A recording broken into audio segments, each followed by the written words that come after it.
Hey there, this is Pastor Mike. I'm back from sabbatical. This is Perkstream for August 9th, 2022, and I have a question for you. Who are you?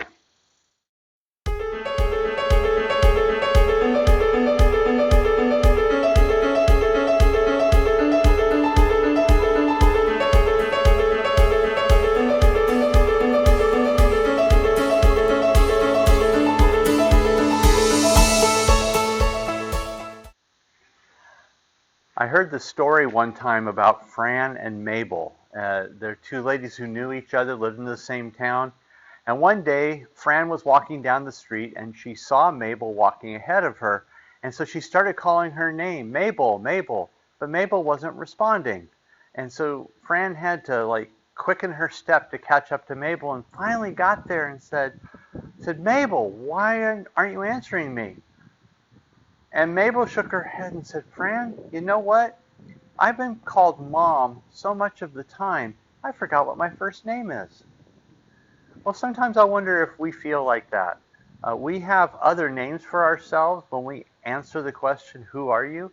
That we're used to those names and we're not used to the names that we really could go by. In fact, one of those names is the beloved of God. Do we see ourselves as who we are, the beloved of God? As part of our time away, Cheryl and I were at Sunscape Retreat in Divide, Colorado. And one of the questions that they started us out with is, who are you? So many times we, pastors, we end up identifying ourselves by that role. And so we become the pastor or the leader. It's easy for a pastor's wife to see herself in that role rather than maybe who she is first and foremost. Who are we first off? We are the beloved of God. And Scripture backs that up. Scripture reminds us of that. And if we look into Scripture, we find that happens over and over again, that there's somebody who's reminding us, such as John. John says, behold, what is this love that God has lavished on us, that we would be called the children of God. And that is who we are. We are His children. We are His beloved children. Paul would write a letter to his friends in Colossians, in Colossians, and he would say, I want you to remember that you are God's chosen people, holy and dearly loved.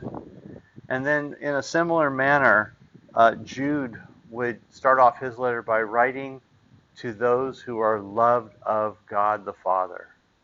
Wow, we are the beloved of God. And there's an importance of this. It's the importance that Cheryl and I picked up on this retreat, and I wanted to bring this back and actually make it the centerpiece of the next few sermons that we will hear on Sunday morning. That as we talk about ways that we can live into that love, that we just stop and remember that we are the beloved of God, and God has the best in mind for us. And if that's true, then why would we not want to live into that love? Why would we not want to live into that purpose? Why not?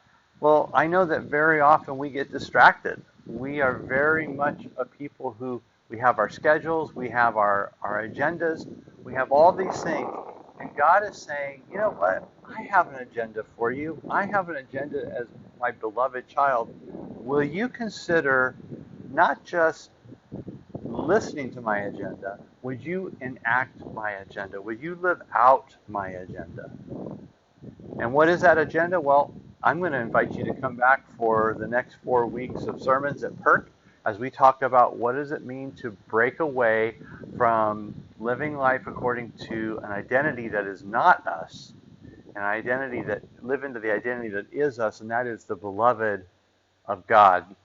And as we do that, then we'll also come back to Perkstream over the next 4 weeks, and we'll recapture one of those thoughts and expand on it a little bit in a new and different way. So we're just going to be talking about what does it mean to break away from the identity that the world would have us learn to live by and live into this identity. This is the identity that God calls us. You are the beloved of God. And as the beloved of God, He is pleased with us. And He wants us to live into that identity. So for the rest of this week, just camp on this question. Who are you? And do you see yourself as the beloved of God? I hope you do.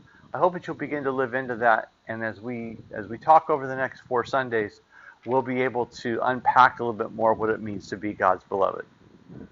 Hey, have a great day.